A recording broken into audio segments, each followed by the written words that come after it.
What's up, Juventini? Always a ton to talk about. Today's no different, okay? We've got a potential swap move in January on the table. We'll look at the details and a long list of teams interested in one of our players that we have been looking for a deal for in forever. We'll look at the details there. A big boost as 3 players come back to group training, and Mota gives us the details on if we should expect to see them in the match tomorrow against City. As we look at his press conference, we've got a ton to tackle, and we're going to do it all together right now. I'm Berto. This is the AJC channel dedicated to Juventus. It's December 10th. Let's rock. And we kick things off with a potential swap move in January being listed. Apparently, Feyenoord, who holds David Hancko, one of Juve's prime candidates to come in as cavalry in January, has interest in Mbangula, who is valued at 20 million euros, and Tutto Juve is throwing it out there that a swap move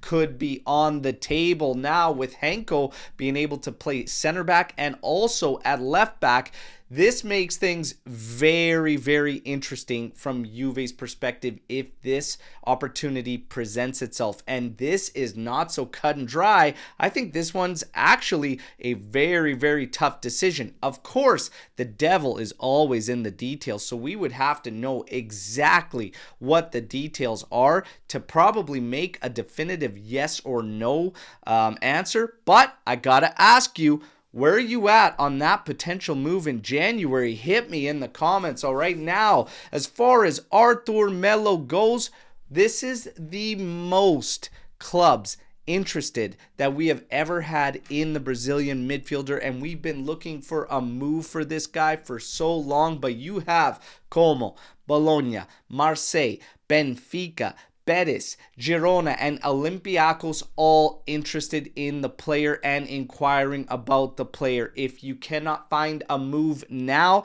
this would be an epic failure from Juve's standpoint, but all signs are pointing to the positive of us finding a move for the player in January. And I'm just going to finalize this one by saying nobody with Melo in their name should ever come to Juve again in the future. All right, now we get to in the attack. We have an attacker that's been proposed to Juventus, and that is Nicholas Füllkrug, offered up to Juventus, and Juve has immediately and politely said no thank you, does not fit the profile of what they are looking for. So Füllkrug proposed to Juventus, Juve said no. Now, as far as the young guys go, we have heard from Mirko Di Natale that the full list of them are all going to get renewals. Owuso's was confirmed yesterday. We're going to get more confirmations as the days lead on. But Owuso, Pugno, Panuccio, and Rizzo all set to get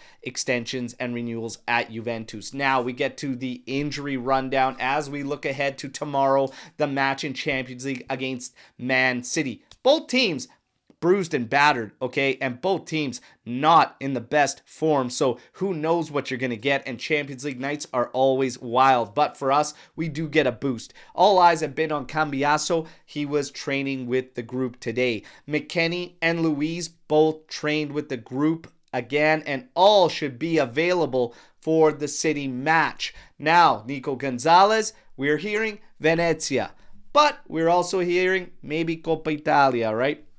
Don't be surprised if you hear maybe 2025. Okay, let's wait and see. But Mota speaks to the injury rundown in his presser and these guys that are getting back. He says happy to get McKennie and Douglas Luiz back, but he says there's always adjustment times to get up to pace when you return to the mix. So probably a little insight that we should not expect any crazy surprises in the starting lineup, but you just never know. For Cambiaso, he says it's very simple. If he is good, he will play. I'm just going to say this. You know where I stand on the importance right now domestically and at home in Italy versus the Champions League due to some results that we've had in Champions League despite only losing one match there. Do not take any chances with Cambiaso.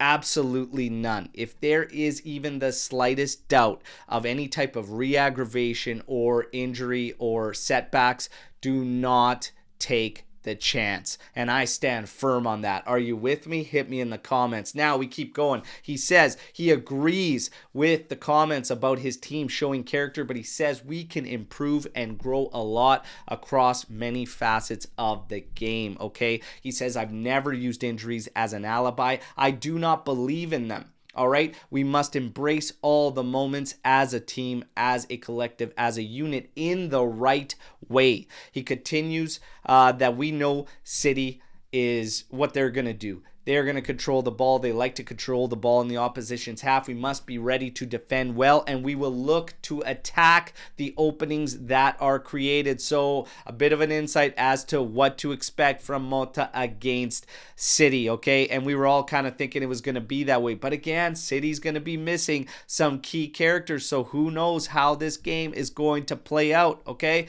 Let's just see. He says it's a Champions League clash between two big clubs. We are excited for this moment and excited to do so in front of our fans. There you have it, everybody. You guys know the drill. We're live tomorrow morning, 8:30 a.m. Eastern time, getting you hyped up for this game. I can't wait. And there just might be a watch along, all right? But you know the drill. Like the video, subscribe to the channel, join our AJC army. Let me know what you think about all the news you just heard here today. And until tomorrow morning's live, where I hope to see you all, as always, fino alla fine, forza Juventus, ciao tutti.